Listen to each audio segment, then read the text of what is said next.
ایران کی جانب سے آبنائے ہرمز بند کیے جانے کے بعد عالمی جہاز رانی شدید افراتفری کا شکار ہو گئی ہے۔ Container carrier Ocean Network کے مطابق آبنائے ہرمز بند ہونے سے کنٹینر شپ کے عالمی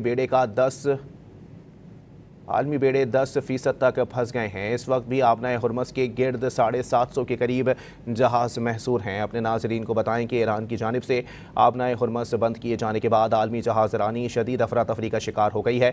container carrier Ocean Network کے مطابق آبنائے ہرمز بند ہونے سے کنٹینر شپ عالمی بیڑے کا 10% پھنس گیا ہے۔ اس وقت بھی آبنائے ہرمز کے گرد 750 کے قریب جہاز محصور ہیں۔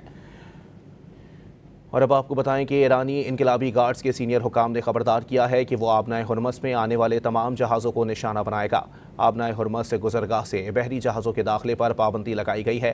انقلابی گارڈز کے ہیروز اور نیوی آبنائے ہرمز میں آنے والے تیل کے جہازوں کو آگ لگا دے گی۔ دنیا بھر میں تیل کی 20% سپلائی آبنائے ہرمز کے ذریعے ہوتی ہے۔ ایران کی وارننگ کے بعد تیل کی سپلائی متاثر ہوئی ہے۔ آپ کو بتائیں کہ ایرانی انقلابی گارڈز کے سینئر حکام نے خبردار کیا ہے کہ وہ آبنائے ہرمز میں آنے والے تمام جہازوں کو نشانہ بنائیں گے۔ آبنائے ہرمز سے گزرگاہ سے بحری جہازوں کے داخلے پر پابندی لگائی گئی ہے۔ انقلابی گارڈز کے ہیروز اور نیوی آبنائے ہرمز میں آنے والے تیل کے جہازوں کو آگ لگا دے گی۔ دنیا بھر میں تیل کی 20% سپلائی آبنائے ہرمز کے ذریعے ہوتی ہے۔